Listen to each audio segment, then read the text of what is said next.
2021 में आई मूवी पुष्पा को इसकी IMDb रेटिंग है 7.9 आउट ऑफ 10, जो कि मूवी के हिसाब से सही ही है। मैं मूवी को एक्सप्लेन करूंगा, लेकिन उससे पहले अगर आप हमारे चैनल पर नए हैं तो नीचे लाल कलर से लिखे सब्सक्राइब को दबाकर ग्रे कर दें। इससे आप हमारे चैनल से जुड़ जाएंगे और आने वाली वीडियोस को देख पाएंगे। और जिन्होंने सब्सक्राइब करा हुआ है उनका बहुत बहुत शुक्रिया। आप लोग ऐसे ही चैनल से जुड़े रहिए, मैं आपके लिए वीडियोस लाता। बाद में हमें गिटार के बारे में बताया जाता है, जो कि जापान में लोग शादी में गिफ्ट के तौर पर दिया करते थे। ये गिटार भारतीय रुपए के हिसाब से 8 लाख का मिलता था, क्योंकि ये लाल चंदन की लकड़ी से बनता था। और ये लाल चंदन की लकड़ी भारत के सिर्फ शेषाचलम शहर के जंगलों में ही पाई जाती थी, तो ये एक तरह का सोना ही मानी जाती थी। इसे भारत से तस्करी करके चाइना और जापान में भेजा जाता था, और इसे काटना या बेचना गैर कानूनी था, इसीलिए काफी रिस्की काम था। लेकिन इस गलत काम को करने वाले लोगों का ये मानना था कि जहाँ कानून होता है वहीं तो क्राइम होता है। अब इसके बाद हम एक आदमी को देखते हैं जो कि लाल चंदन की लकड़ी से भरा ट्रक तस्करी करके ले जा रहा होता है, लेकिन पुलिस वालों ने उसे रोक लिया होता है। आदमी पुलिस को घूस देने के लिए 5,000 कीमत बताता है, लेकिन पुलिस नहीं मानती। आदमी ऐसे ही कीमत बढ़ाते हुए 1 लाख पहुंच जाता है, और उसी बीच वो पुलिस वालों से हाथापाई भी कर रहा होता है। पुलिस वाले उसे पकड़ लेते हैं। तब वो कहता है कि 1 लाख सभी के लिए नहीं, बल्कि 1 लाख हर किसी को मिलेगा। ये सुनने के बाद पुलिस वाले अपनी सारी जिम्मेदारियां भूलकर पैसों के लालच में उसे छोड़ देते हैं। तब एक पुलिस वाला उस आदमी का नाम पूछता है, तो आदमी बताता है कि मेरा नाम पुष्पा है, लेकिन नाम याद मत रखना। पुष्पा दिहाड़ी मजदूरी का काम करता था, और कहीं भी किसी भी फैक्ट्री में काम मिले वहीं पर लग जाता था। एक दिन ऐसे ही पुष्पा फैक्ट्री के बाहर मस्त आराम से कुर्सी में बैठे चाय पी रहा होता है, जैसे कि कोई महाराजा हो। तभी वहाँ पर फैक्ट्री का मालिक आता है, और उसे देखते ही चिढ़ सा जाता है, क्योंकि वो बैठा ही ऐसा था जैसे कि फैक्ट्री उसकी हो। मालिक को उसका रवैया पसंद नहीं आता, तो वो अपने एक वर्कर को उसे समझाने के लिए भेजता है। पुष्पा अपने ही ऐट में रहता था, तो वो उसकी एक भी नहीं सुनता, बल्कि नौकरी ही छोड़कर निकल जाता है। पुष्पा का नेचर कुछ ऐसा ही था, वो किसी की भी नहीं सुनता था और न ही किसी के आगे झुकता था, बस अपने मन की ही करता था। अब एक दिन पुष्पा मजदूरी करने के लिए वहाँ बैठा होता है, जहाँ से सब मजदूर काम के लिए जाते थे। वहीं पर कुछ लोग आते हैं जो काम करने के 1,000 रुपए दे रहे थे, लेकिन वो काम गैर कानूनी था। लेकिन पुष्पा उसी काम को करने के लिए निकल जाता है। पुष्पा और बाकी सभी मजदूरों को जंगल ले जाया जाता है, और यहाँ हमें पता चलता है कि उन्हें लाल चंदन के पेड़ काटने को बुलाया गया है। अब सभी लोग पेड़ काटने में पड़े होते हैं कि तभी वहाँ पर DSP गोविंद आ जाता है, जो कि ऐसे ही गैर कानूनी काम करने वालों के ऊपर लगाम लगाता था, और उसके होते हुए कोई भी गैर कानूनी काम कर पाना मुश्किल ही था। पुलिस को आता देख सभी लोग काम छोड़कर भाग खड़े होते हैं, लेकिन तभी पुष्पा सबसे कहता है कि हमने इतनी मेहनत करी है, उसे हम छोड़कर नहीं जा सकते, और मेरे पास एक आइडिया है। अब हम देखते हैं कि DSP गोविंद वहाँ आ जाता है, क्योंकि उसे पता था कि यहाँ पेड़ काटे जा रहे हैं, लेकिन उसे कहीं पर भी लकड़ियाँ दिखाई नहीं दे रही होती। उसके पूछने पर मजदूर कहते हैं कि हम तो यहाँ बकरियाँ चराने आए हैं। तभी पुष्पा भी खड़ा हो जाता है और उल्टी सीधी बातें करके पुलिस वाले की बेइज्जती करने लग जाता है। पुलिस वाला उसके ऊपर बंदूक तान देता है, लेकिन तभी सारे मजदूर भी कुल्हाड़ी लेकर खड़े हो जाते हैं। दूसरा पुलिस वाला गोविंद को समझाता है कि अभी इनकी संख्या ज्यादा है, तो हमें चुपचाप यहाँ से चले जाना चाहिए। अब पुलिस वाला वहाँ से निकल जाता है, और तब हम देखते हैं कि पुष्पा ने सारी लकड़ियाँ बांधकर पेड़ के ऊपर ही लटका दी थी। अब इसके बाद सब मस्त आराम से नाचते गाते हुए जंगल से पेड़ काटने में लग जाते हैं। हम देखते हैं कि काम खत्म हो जाने के बाद पुष्पा आराम से हाथ मुंह धो रहा होता है। तभी उसके पास एक लड़का आता है जिसका नाम केशव होता है, और वो उससे कहता है कि मैं तुम्हारे साथ ही रहना चाहता हूँ, क्योंकि मुझे लगता है कि तुम एक दिन बड़े आदमी बनोगे।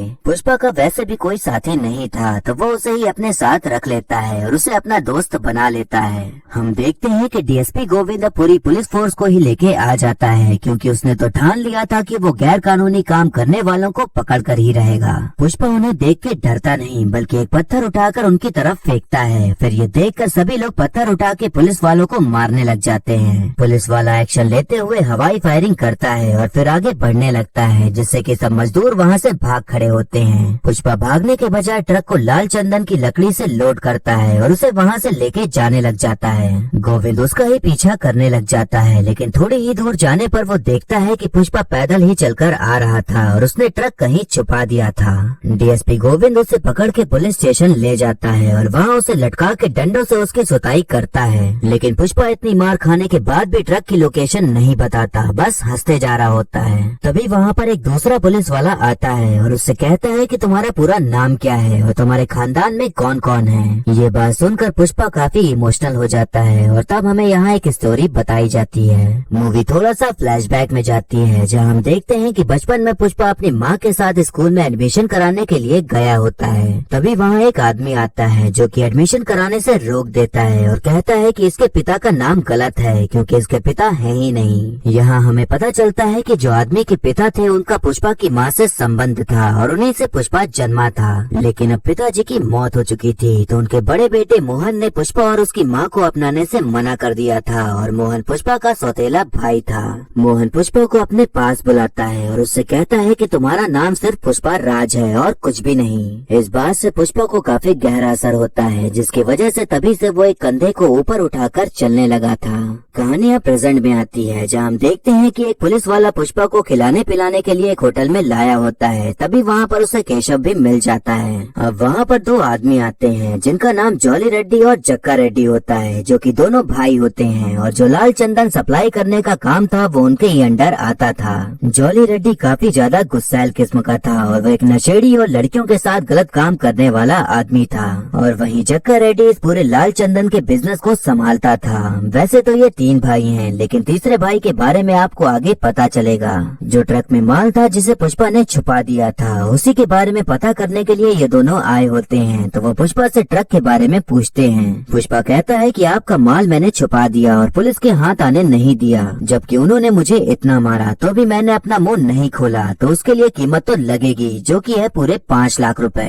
ये सुनकर जॉली रेड्डी गुस्सा जाता है कि एक मजदूर उसके ही माल का पैसा मांग रहा है, लेकिन जक्का रेड्डी समझता है कि आदमी भरोसे वाला है क्योंकि इतनी मार खाने के बाद भी उसने मुंह नहीं खोला तो वो पैसे देने के लिए तैयार हो जाता है। पुष्पा उन्हें एक जगह पर लेकर जाता है जहाँ पर एक बड़ा सा कुआं बना हुआ था और तब हमें यहाँ पता चलता है कि पुष्पा ने उसी कुएं के अंदर ही पूरा ट्रक डुबा दिया था। पुष्पा ने ऐसा करके जक्का रेड्डी का भरोसा जीत लिया था और उसे उसी वक्त 5 लाख रुपए भी मिल जाते हैं। पुष्पा उनके साथ ही गाड़ी में बैठकर जाने लगता है लेकिन जॉली रेड्डी उसे गाड़ी में बैठने नहीं देता बल्कि उसके मुंह पर कुछ पैसे मारकर ऑटो से जाने के लिए कह देता है। इस बात से पुष्पा का ईगो एकदम हर्ट हो जाता है। तब वो केशव से कहता है कि मैं आया गाड़ी में था तो जाऊंगा भी गाड़ी में ही, इसलिए जो पैसे मिले हैं उन पैसों से वैसे ही गाड़ी लेकर आओ। पुष्पा वैसे ही सेम लाल रंग की गाड़ी खरीद लेता है और अपनी माँ के पास जाता है और तब उसकी माँ काफी खुश हो जाती है। अब पुष्पा जक्का रेड्डी के घर जाता है क्योंकि उसने ही उसको बुलाया था। तब हम यहाँ पर जॉली और जक्का के बड़े भाई कोंडा रेड्डी को देखते हैं जो कि इस बिजनेस के हर गलत काम को संभालता था और इसके लिए लोगों को मारना काटना बहुत ही आम बात थी, लेकिन बस एक बात थी कि इसी मार काट में उसने अपना एक हाथ गवा दिया था। कोंडा रेड्डी अपने आदमियों को मार रहा होता है क्योंकि उनकी वजह से ही उसका माल पकड़ा जाने वाला था। आदमी लोग बताते हैं कि ट्रक से माल ले जाने पर बहुत खतरा रहता है और इतने सारे चेक पोस्ट पड़ते हैं कि माल पकड़ा ही जाता है। तभी पुष्पा बीच में बोलता है कि गाना गाने ना आता हो तो इसका मतलब ये नहीं कि गाना खराब है और जो काम ये नहीं कर सकते वो मैं कर सकता हूँ। जॉली रेड्डी और बाकी सभी लोग उस पर हंसने लग जाते हैं क्योंकि वो उसे एक मामूली मजदूर ही समझ रहे थे। तभी पुष्पा अपना आइडिया कोंडा रेड्डी को बताता है और तब कोंडा रेड्डी उसका आइडिया सुनकर काफी इम्प्रेस हो जाता है। पुष्पा का आइडिया ये था कि जिस ट्रक में दूध ले जाया जाता है उसे आधे से काट देना, फिर उसमें लाल चंदन भर के उसको सील कर देना और उसके ऊपर से दूध डाल देना तो कभी कोई समझ ही नहीं पाएगा कि उसमें लाल चंदन छुपा कर ले जाया जा रहा है। इसी आइडिया को अपनाते हुए पुष्पा लाल चंदन की तस्करी करने लग जाता है और तब गोविंद समझ भी नहीं पाता कि क्या घोटाला चल रहा है। अब एक दिन पुष्पा दूध भरवाने के लिए एक जगह पर जाता है, तभी वहाँ पर उसे श्रीवल्ली नाम की लड़की दिखती है जिसे देखकर वो उससे आकर्षित हो जाता है और उसकी आंखें उस पर ही जाकर अटक जाती हैं जैसे कि उसे पहली नजर में उससे प्यार हो गया हो। अब पुष्पा काम के बहाने डेली ही वहाँ आकर उसे देखने लग जाता है और उम्मीद करता है कि श्रीवल्ली भी उसे वैसे ही देखे जैसे कि वो उसे देखता है, लेकिन श्रीवल्ली कभी भी उसकी तरफ एक झलक भी नहीं देखती। अब एक दिन हम देखते हैं कि श्रीवल्ली अपने दोस्तों के साथ मूवी देखने गई होती है लेकिन टिकट काफी महंगा मिल रहा होता है। तभी वहाँ पर केशव आता है और कहता है कि मैं तुम लोगों को टिकट के पैसे दूंगा, लेकिन श्रीवल्ली को पुष्पा की तरफ देखकर मुस्कुराना होगा। अब उन सभी को तो अपने फेवरेट हीरो की मूवी देखनी थी और बस मुस्कुराने का पैसा मिल रहा था तो श्रीवल्ली ऐसा करने के लिए मान जाती है। अगले दिन हम देखते हैं कि श्रीवल्ली पुष्पा के पास जाती है और उसे देखकर मुस्कुराने लग जाती है, जिसे देखकर पुष्पा काफी खुश हो जाता है और ये सोचने लग जाता है कि श्रीवल्ली भी उससे प्यार करती है। वो तुरंत ही श्रीवल्ली के पास पहुंच जाता है और मुस्कुराते हुए बातें करने लग जाता है। श्रीवल्ली तब सब कुछ बक देती है कि तुम्हारे दोस्त ने मुझे मुस्कुराने के पैसे दिए थे, इसीलिए मैं मुस्कुरा रही थी, वरना मैं तो तुम्हें भाव भी नहीं देती। अब ये सुनकर पुष्पा का पूरा पोपट हो जाता है और तब वो केशव को पकड़कर मारने लग जाता है। लेकिन तभी वो कहता है कि अगर 1000 रुपए में वो मुस्कुराने के लिए मान गई तो उसे 5000 दे दो और कहो कि मुझे किस करे। केशव ये सुनकर काफी भौचक्का रह जाता है, क्योंकि थोड़ी देर पहले ही पुष्पा ने कहा था कि वो एक लड़की है, किसी की जागीर नहीं कि पैसे देकर हासिल कर लिया, लेकिन अब खुद पुष्पा ही ऐसा करने के लिए कह रहा था। अब हम देखते हैं कि डीएसपी गोविंद दूध के नीचे लाल चंदन छुपा कर ले जाने वाली तरकीब को पकड़ लेता है और तब वो 2 आदमियों को धर दबोचता है। दोनों आदमी काफी डर जाते हैं और बोल देते हैं कि ये सब पुष्पा का ही आइडिया था। गोविंद कहता है कि मैं तुम्हें छोड़ दूंगा, लेकिन उसके लिए तुम्हें मेरे खबरी का काम करना होगा और सारा माल कहाँ जाता है कहाँ आता है सब बताना होगा और उसके लिए तुम्हें 50 लाख मिलेगा। पैसों के लालच के चक्कर में दोनों लोग खबरी बनने को मान जाते हैं। अब हम देखते हैं कि श्रीवल्ली 5000 में पुष्पा को किस करने के लिए मान गई थी, तो वो पुष्पा के पास आती है। फिर दोनों लोग किस करने के लिए अपनी पोजीशन ले लेते हैं। तभी श्रीवल्ली रोने लग जाती है और कहती है कि मुझे बिल्कुल भी करने का मन नहीं है, लेकिन मेरे दोस्तों ने पैसों के चक्कर में मुझे भेज दिया, लेकिन मैं अपनी पहली किस अपने पति को ही देना चाहती हूँ। श्रीवल्ली अब जोर जोर से रोने लग जाती है और तब उसकी दोस्त उसे वहाँ से लेकर चली जाती है। पुष्पा कहता है कि मैंने उसे पैसे दिए हैं तो मैं उससे किस लेकर रहूंगा, फिर चाहे उसके लिए मुझे उसका पति ही बनना पड़े। अब हम एक आदमी को देखते हैं जिसका नाम मंगल शीनू होता है और यही मेन आदमी था जिसको सब लोग माल बेचते थे और फिर मंगल शीनू लाल चंदन को बाकी बड़े सप्लायर्स को बेचता था। मंगल शीनू अपने काम के लिए कुछ भी कर सकता था और अगर कोई उसे धोखा दे तो उसे मौत के घाट उतार देता था।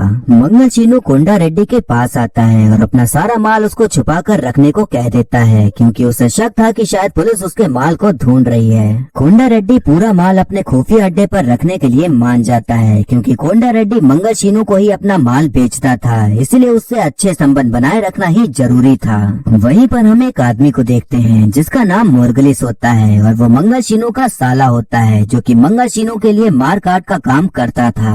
मंगल शीनू को चिंता थी कि कहीं यहाँ भी उसका माल पकड़ा न जाए, तो कोंडा रेड्डी बताता है कि पुष्पा नाम का एक लड़का मिला है जो कि इस काम के लिए सही रहेगा, क्योंकि जब से उसने काम संभाला है तब से हमारा माल पुलिस के हाथ नहीं लग पाया है। अब एक दिन पुष्पा उस अड्डे पर आता है तो देखता है कि वहाँ कोई भी काम नहीं कर रहा है। पुष्पा के पूछने पर पता चलता है कि जॉली रेड्डी ने यहाँ अपनी अय्याशी का अड्डा बना लिया है, इसीलिए कोई काम नहीं हो पा रहा। पुष्पा जब कमरे में जाता है तो देखता है कि एक लड़की वहाँ बैठी हुई थी जिसकी हालत ठीक नहीं थी। पुष्पा समझ जाता है कि ये जॉली नहीं किया होगा, तो वो लड़की को अपनी शर्ट उड़ाकर उसे घर छोड़ने के लिए कह देता है। तभी पुष्पा के पास कोंडा रेड्डी का फोन आता है और बताता है कि पुलिस को हमारे अड्डे के बारे में पता चल गया है, तो किसी भी तरह हमें सारे माल को वहाँ से हटाना होगा। अब वहाँ पर हजारों टन लाल चंदन की लकड़ियाँ रखी हुई थी, तो उन्हें इतने कम टाइम पर हटा पाना काफी मुश्किल ही था। लेकिन तभी पुष्पा को एक आइडिया आता है और वो लकड़ियों को नदी में फेंकने लग जाता है और वहीं केशव को पैसे देकर भेज दिया होता है कुछ करने के लिए। सारे मजदूर लाल चंदन की लकड़ियों को नदी में फेंकना शुरू कर देते हैं और पुलिस के आते आते सब लकड़ियाँ वहाँ से गायब हो जाती हैं। उधर केशव एक डैम के पास पहुँच जाता है और पैसे देकर डैम को बंद करवा देता है और तब सारी लकड़ियाँ वहीं पर आकर जमा हो जाती हैं और जो पुष्पा ने दिमाग लगाया था उसमें कामयाबी मिल जाती है। डीएसपी गोविंद को वहाँ पर लकड़ी का एक टुकड़ा भी नहीं मिलता, जिस बात से उसके गुस्से का पारा चढ़ जाता है और पुष्पा से कहता है कि तुम्हें अंदाजा भी नहीं है कि तुम क्या कर रहे हो और तुम तो जानवर से भी बदतर हो। पुष्पा कहता है कि इस दुनिया से बदतर कुछ भी नहीं है। इस दुनिया ने आपके हाथ में पिस्तौल दी है और मेरे हाथ में कुल्हाड़ी और हम सब अपनी लड़ाई लड़ रहे हैं। गोविंद कहता है कि आज भले ही तू जीत का जश्न मना ले, लेकिन आने वाले समय में तू हार का मातम ही मनाएगा। और इतना कहने के बाद वो वहाँ से चला जाता है। पुष्पा ने जो करोड़ों का माल पुलिस से बचाया था उसके लिए वो सबका हीरो बन गया था, तो उसी के खुशी में मंगल शीनू एक पार्टी रखता है जहाँ पर सभी बड़े गुंडे और मंत्री आए होते हैं। वहाँ हम देखते हैं कि 2 आदमी एक दूसरे से बात कर रहे होते हैं कि मंगल शीनू माल को 1 करोड़ में बेचता है और बाकी सबको 25 लाख ही देता है, तो इस तरह से सारे पैसे वो अपने पास ही रख रहा है। ये सारी बात पुष्पा सुन लेता है तो वो कोंडा रेड्डी को जाकर बताता है और कहता है कि हमें और ज्यादा पैसे की डिमांड करनी चाहिए। कोंडा रेड्डी कहता है कि हम ऐसे ही पैसे बढ़ाने की बात नहीं कर सकते, वरना उसे बुरा लग गया तो हमारे रास्ते लग जाएंगे, लेकिन तुम जाकर उससे बात कर सकते हो और अगर वो मान गया तो आधा हिस्सा तुम्हारा हुआ। पुष्पा उस टाइम कोई भी एक्शन नहीं लेता और उस बात को टाल देता है, क्योंकि उस समय वो भी कोई रिस्क नहीं लेना चाहता था। उसी पार्टी में श्रीवल्ली श्रीवल्ली के पिता भी आए होते हैं क्योंकि वो कोंडा रेड्डी के साथ ही काम करते थे। केशव उनसे कहता है कि पुष्पा आपकी लड़की के लिए सही रहेगा और वो मुल्लेट्टी वेंकट रमन का छोटा बेटा है। पुष्पा के जो पिताजी थे वो एक टाइम पे बहुत ही जाने माने आदमी थे, तो उनका नाम सुनते ही श्रीवल्ली के पिता शादी के लिए हाँ कर देते हैं। अब हम देखते हैं कि पुष्पा और उसकी माँ सभी लोग शादी के लिए श्रीवल्ली के घर आ गए होते हैं और सभी लोग काफी खुश होते हैं। तभी वहाँ पर पुष्पा का सौतेला भाई मोहन आ जाता है और वो सभी लोगों के सामने कहता है कि पुष्पा एक नाजायज औलाद है और उसका मेरे पिता से कोई संबंध नहीं है। वो ऐसे ही पुष्पा की माँ की भी बेइज्जती करते जा रहा होता है, जिससे कि पुष्पा को गुस्सा आ जाता है और वो उसे मारने लग जाता है। इसी झड़प में पुष्पा की माँ को चोट आ जाती है, तो पुष्पा उन्हें तुरंत हॉस्पिटल लेके जाता है। पुष्पा के सौतेले भाई ने बचपन से लेकर आज तक जो पुष्पा के साथ गलत किया था उसको देखते हुए पुष्पा ये कसम खाता है कि अब चाहे जो हो जाए वो बड़ा आदमी बनकर रहेगा और किसी के आगे कभी झुकेगा नहीं। पुष्पा सीधा मंगल शीनू के पास जाता है और कहता है कि जो माल हम देते हैं उसका 1 करोड़ चाहिए, वरना मैं माल चेन्नई जाकर डायरेक्ट मुर्गन को बेचूंगा। पुष्पा उन्हीं लोगों के सामने उनके ही फोन से मुर्गन को कॉल लगा देता है और डायरेक्ट उसे ही माल बेचने की डील कर लेता है। इस बात से मंगल शीनू को बहुत गुस्सा आ जाता है, तो उसके गुंडे पुष्पा को मारने के लिए आगे बढ़ते हैं, लेकिन एक एक करके सब धराशाही हो जाते हैं। पुष्पा जाते जाते कहता है कि पुष्पा नाम सुन के फ्लावर समझे क्या, फायर है मैं। अब पुष्पा 5 टन लाल चंदन लेकर डायरेक्ट मुर्गन से मिलता है और उससे हर एक टन के लिए 1.5 करोड़ की डील फिक्स कर लेता है। पुष्पा कोंडा रेड्डी को बिना बताए ही मुर्गन से मिलने आ गया था, लेकिन जब पुष्पा उन्हें कीमत बताता है तो कोंडा रेड्डी भी इसके लिए हामी भर देता है और तब पुष्पा कोंडा के बिजनेस का आधा हिस्सेदार बन जाता है। अब जॉली रेड्डी को उन 2 लोगों के बारे में पता चल गया था जिन्होंने डीएसपी गोविंद को उनके अड्डे की खबर दी थी, तो वो उनको पकड़ के बहुत मारता है और उन 2 में से एक श्रीवल्ली के पिता होते हैं। जॉली रेड्डी को पता चलता है कि उस आदमी की एक बेटी है जो कि उसे पहले से ही पसंद थी। जॉली श्रीवल्ली के पास जाता है और कहता है कि तुम्हें सच धज के मेरे पास आना होगा और मेरे साथ रात बितानी होगी, नहीं तो मैं तेरे पिता को मार डालूंगा। श्रीवल्ली अपने पिता से बहुत प्यार करती थी और उसके पास और कोई चारा भी नहीं था, इसीलिए ऐसा करने के लिए तैयार हो जाती है। श्रीवल्ली तैयार होने के बाद जॉली के पास नहीं बल्कि पुष्पा के पास जाती है और तब उसे पूरी बात बता देती है। उन दोनों के शादी के टाइम जो हुआ था उसके बाद से पुष्पा ने श्रीवल्ली के आसपास जाना भी छोड़ दिया था, क्योंकि उसे लगता था कि श्रीवल्ली उससे प्यार नहीं करती। लेकिन तभी श्रीवल्ली बताती है कि उसने जब पहली बार उसे देखा था तभी ही पसंद कर लिया था, इसीलिए वो हर चीज करने के लिए तैयार हो जाती थी। लेकिन मैंने ये कहा था कि मैं सब कुछ पहले अपने पति के साथ ही करना चाहती हूँ, तो मैं तुम्हें ही अपना पति मानती हूँ, इसलिए आज रात तुम मेरे साथ गुजार लो, फिर उसके बाद मैं जॉली के पास चली जाऊंगी। पुष्पा भले ही मुंह बना के बैठा था, लेकिन वो श्रीवल्ली से प्यार तो करता ही था, तो वो कहता है कि मेरे होते हुए तुम्हें कोई हाथ भी नहीं लगा सकता। पुष्पा श्रीवल्ली को लेकर जॉली के पास जाता है, तब पुष्पा जॉली को कपड़े की तरह धो धोकर एकदम निचोड़ डालता है। जॉली मरी हुई हालत में पुष्पा से कहता है कि मैं ये अपने भाई को नहीं बताऊंगा, बल्कि मैं खुद तुमसे बदला लूंगा, तो उसके लिए तैयार हो जाओ। पुष्पा जॉली को एकदम हल्के में लेते हुए श्रीवल्ली के साथ आराम से निकल जाता है। अगले दिन हम जॉली को हॉस्पिटल में पड़ा हुआ देखते हैं, लेकिन तब वो अपने भाई को बिल्कुल भी नहीं बताता कि उसे किसने मारा है। हम देखते हैं कि केशव परेशान हो रहा होता है कि कहीं कोंडा रेड्डी को पता न चल जाए कि जॉली को पुष्पा नहीं मारा है, नहीं तो तब कोंडा रेड्डी मौत बनकर उनके पीछे पड़ जाएगा। लेकिन पुष्पा को इस बात की बिल्कुल भी फिक्र नहीं थी। तभी हम देखते हैं कि वहाँ कोंडा रेड्डी आ जाता है और पैसे लेने के लिए पुष्पा को अगले दिन साथ में चलने को कहता है। अगली सुबह कोंडा रेड्डी पुष्पा के साथ पैसे लेने के लिए निकल जाता है। तभी इधर हम देखते हैं कि केशव को पता चलता है कि कोंडा रेड्डी जब कल मिलने आया था तब उसने सारी बातें सुन ली थी और उसे पता है कि उसके भाई को पुष्पा नहीं मारा है। हम देखते हैं कि कोंडा और जक्का रेड्डी ने पुष्पा को पकड़ लिया होता है और उसे लात घूंसे से मारने के बाद गोली से उड़ाने के लिए तैयार हो जाते हैं। तभी वहाँ पर मंगल शीनू का साला मोर्गलिस अपने आदमियों को लेकर आ जाता है और उसी वक्त गोली लगने की वजह से कोंडा रेड्डी मारा जाता है। अब वहाँ दोनों गुट में फायरिंग होना शुरू हो जाती है और बारी बारी सभी लोग मारे जा रहे होते हैं। पुष्पा कैसे भी करके अपने आप को रस्सी से आजाद कर लेता है और तब वो जक्का रेड्डी को मोर्गलिस से बचा लेता है, क्योंकि वो जानता था कि आगे चलकर जक्का रेड्डी उसके काम आने वाला है। पुष्पा ने मोर्गलिस को पकड़ लिया था। तब मोर्गलिस हंसते हुए कहता है कि मुझे चुपचाप छोड़ दे, वरना मंगल शीनू तुम्हें नहीं छोड़ेगा। पुष्पा ने तो कसम खा रखी थी कि वो किसी के आगे झुकेगा नहीं, तो वो तुरंत ही मोर्गलिस के भेजे को उड़ा देता है और उसकी कहानी का दी एंड हो जाता है। पुष्पा ने मंगल शीनू के साले को मारकर अब उसे अपना दुश्मन बना लिया था, जो कि कभी कोई ऐसा होने देना नहीं चाहता था। पर अब पुष्पा ने तो अपनी हदों को पार करते हुए आगे बढ़ने का सोच लिया था। अब हम देखते हैं कि शहर के एमएलए ने इस धंधे में शामिल सभी लोगों की मीटिंग बुलाई होती है, जिसमें कि पुष्पा और मंगल शीनू भी शामिल होते हैं। पुष्पा बताता है कि मंगल शीनू हमसे माल लेकर ज्यादा दाम में बेचता है, तो अगर इसे हटाकर हम डायरेक्ट माल बेचे तो हमें ज्यादा मुनाफा होगा और सबके झोले में पैसा ही पैसा आएगा। एमएलए पुष्पा की बातों को सुनकर काफी प्रभावित हो जाता है और तब सभी से कहता है कि सभी लोग पुष्पा को ही माल बेचेंगे और वही अब बिजनेस को संभालेगा। पुष्पा अब इस इलीगल काम का मेन लीडर बन चुका था और एमएलए भी अब सीएम बन जाता है, तो सारे गैर कानूनी काम उसके लिए आसान हो गए थे और उन्हें रोकने वाला कोई भी बड़ा दुश्मन नहीं बचा था, क्योंकि गोविंद ने अपनी नौकरी से इस्तीफा दे दिया था। पुष्पा ऐसे ही करते हुए पॉलिटिक्स में भी शामिल हो जाता है और अब वो बहुत ही ज्यादा अमीर आदमी बन जाता है। इतना अमीर कि अगर उसके सामने कोई भी खड़ा होता तो उसके ऊपर पैसों की बरसात कर देता था, जिससे कि कोई भी उसके खिलाफ खड़ा हो ही नहीं पाता था। वहीं जॉली रेड्डी भी उस हालत में नहीं था कि पुष्पा से बदला ले सके और मंगल शीनू भी अब हार मान चुका था, क्योंकि उसके हाथ से सारी पावर जा चुकी थी। अब हम देखते हैं कि शहर में एक नया पुलिस वाला आता है जिसका नाम भंवर सिंह होता है और वो काफी टेढ़ा किस्म का आदमी था, जो दिमाग घूमने पर कुछ भी कर सकता था। श्रीवल्ली के परिवार ने पुष्पा को एक्सेप्ट कर लिया था, तो उनकी शादी भी तय हो गई थी। तो उसी शादी का कार्ड देने के लिए पुष्पा भंवर सिंह से मिलने के लिए पुलिस स्टेशन जाता है। पुष्पा कमीशन के तौर पर भंवर सिंह को 1 करोड़ देता है और कहता है कि ये हर महीने आता रहेगा।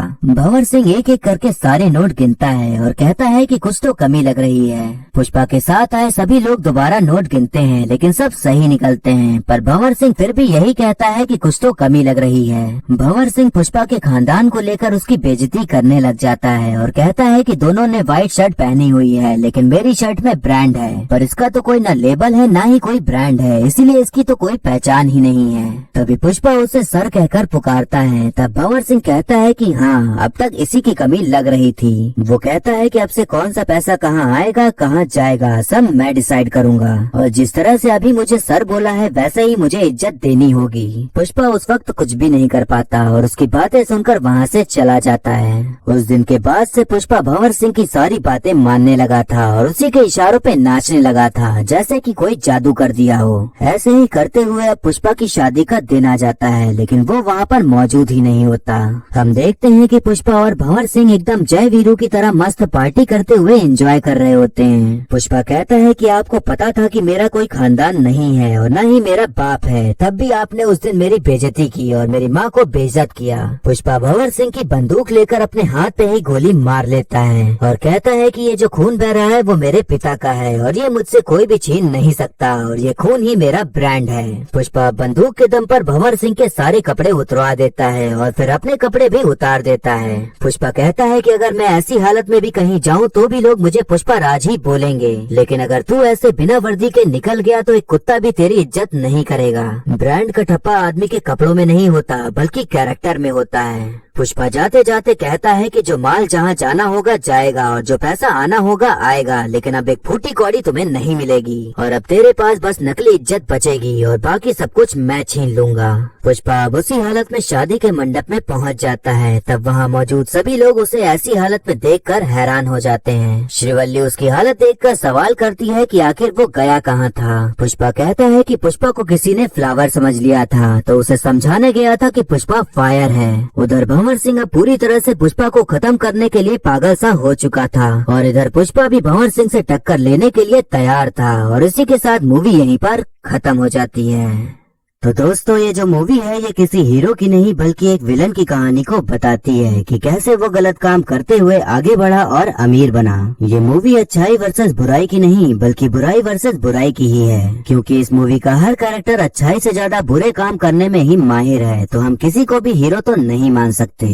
पुष्पा का जो कैरेक्टर है उसे जब हम देखते हैं तो उसकी स्टाइल और उसका काम करने का तरीका हमें बहुत पसंद आता है और मन करता है कि काश हमारा भी इतना भौकाल हो पाता या हम भी ऐसे स्टाइल मार पाते। लेकिन असलियत ये है कि अगर हम रियल लाइफ में पुष्पा बनने की कोशिश करेंगे तो हम सीधा जेल में नजर आएंगे, क्योंकि पुष्पा जो काम करता है वो देखने में तो अच्छा लगता है लेकिन कानून के नजर में तो गलत ही है। इस मूवी को लेकर काफी मिक्स रिस्पांस देखने को मिलता है। अगर हम इसे सिर्फ एंटरटेनमेंट पर्पज से देखें तो ये बहुत ही ज्यादा अच्छी है और आपको देखने में मजा भी आएगा, लेकिन जब आप ये सोचकर देखेंगे कि इस मूवी से कुछ सीखने मिले तब ये मूवी गड़बड़ा जाती है। कुछ चीजें हैं जो इसमें सही नहीं लगती, लेकिन इसका आगे अगला पार्ट भी आएगा, तो अगर उसमें ये चीजें सही हो जाती हैं तो काफी अच्छा रहेगा। जैसे कि पुष्पा जो गैर कानूनी काम करता है उसे हीरो की तरह दिखाया गया है, और जो पुलिस इस गैर कानूनी काम को रोकने की कोशिश करती है उसे विलन की तरह दिखाया गया है। पुष्पा का ये मानना है कि ये दुनिया बहुत बुरी है और अगर यहाँ जीना है तो हमें भी बुरा बनना ही होगा। मैं इस बात से सहमत हूँ। मेरे ख्याल से सभी सहमत होंगे कि जालिम दुनिया में रहना है तो थोड़ा तो टेढ़ा बनना होगा। लेकिन अगर ऐसे ही सोचकर हर इंसान पुष्पा बनने लग जाएगा तो भारत की जेल ठसाठस भरी ही मिलेगी, क्योंकि असल जिंदगी में उसकी जगह वही है। इस मूवी को जब आप देखेंगे तो इसकी कहानी आपको कुछ कुछ KGF की याद दिला सकती है, लेकिन मूवी के एंड होने पर उस तरह की एक्साइटमेंट बिल्कुल भी देखने को नहीं मिलती जैसे बाहुबली 2 के आने की थी या KGF 2 के आने की है। अब एक्टिंग की बात करें तो अल्लू अर्जुन ने पुष्पा के रोल को इस तरह निभाया है कि उनके अलावा पुष्पा के कैरेक्टर में हम किसी और को देख ही नहीं सकते। उन्होंने खुद को पुष्पा के रोल में इस कदर ढाला है कि हम एक टाइम पर भूल ही जाते हैं कि हम अल्लू अर्जुन को देख रहे हैं, बल्कि ऐसा ही लगता है कि हम किसी पुष्पा नाम के आदमी की ही कहानी देख रहे हैं। और यही सब चीजें बताती हैं कि वो कितने अच्छे कलाकार हैं और उन्होंने इस फिल्म के लिए कितनी मेहनत की है। रश्मिका ने जो श्रीवल्ली का कैरेक्टर निभाया है वो हमें सही ही देखने को मिलता है। हालांकि श्रीवल्ली के कैरेक्टर को कोई बहुत इम्पोर्टेंस नहीं दी गई है, बल्कि जिस तरह हम ज्यादातर मूवीज में देखते आ रहे हैं वैसे ही श्रीवल्ली को प्रेमिका के कैरेक्टर में सीमित कर दिया गया है। बाकी मुझे मंगल शीनू यानी सुनील की एक्टिंग काफी अच्छी लगी, क्योंकि उन्हें ज्यादातर कॉमेडी करते हुए ही देखा गया है, पर इस फिल्म में जिस तरह से उन्होंने विलन का रोल निभाया है वो काफी काबिले तारीफ है। वहीं पुष्पा के दोस्त केशव के किरदार को निभाने वाले जगदीश ने भी काफी अच्छी एक्टिंग करी है। और मूवी के आखिरी 25 मिनट में फहद फाजिल यानी भंवर सिंह की एंट्री होना हमें यही बताता है कि सेकंड पार्ट में उनका मेन रोल होने वाला है। भले ही इस पार्ट में उनको कम टाइम मिला, लेकिन उम्मीद है कि अगले पार्ट में वो कई लोगों को अपने भंवर में फंसाने वाले हैं। और जो लोग एक्टिंग को समझते हैं वो अच्छे से जानते हैं कि फहद फाजिल कितने मंझे हुए कलाकार हैं। वहीं बाकी जितने भी कलाकार हैं उन्होंने अपने किरदार को अच्छे से निभाने की पूरी कोशिश करते हुए अपने कैरेक्टर को सही निभाया है। मुझे मूवी के गाने काफी अच्छे लगे और सुनने में काफी मजा आती है, और मुझे लगता है कि मूवी को हिट कराने के पीछे अल्लू अर्जुन और मूवी के गानों का बड़ा हाथ है। एट लास्ट बस मैं यही कहूँगा कि अगर आपको एक्शन और मारधाड़ पसंद है तो ये मूवी आपको बेहद पसंद आएगी। ओवरऑल ये काफी सही मूवी है, लेकिन अगर आप थोड़ा डिटेल में जाएंगे तो फिल्म में काफी खामियां देखने को मिल सकती हैं, तो इसे बस एंटरटेनमेंट के लिए देखा जा सकता है। इस मूवी को अगर आप देखना चाहते हैं तो इसे Amazon प्राइम पर देख सकते हैं, और ये वन टाइम वॉच मूवी तो है ही। तो ये था एक्सप्लेनेशन पुष्पा मूवी का। आपको मूवी और मेरा एक्सप्लेन करना कैसा लगा ये कमेंट करके जरूर बताइएगा, और ऐसे ही आने वाली वीडियोस देखते रहने के लिए हमारे चैनल को सब्सक्राइब करें और बेल आइकन दबा दें, जिससे कि आपको नई वीडियोस की नोटिफिकेशन मिल जाएगी।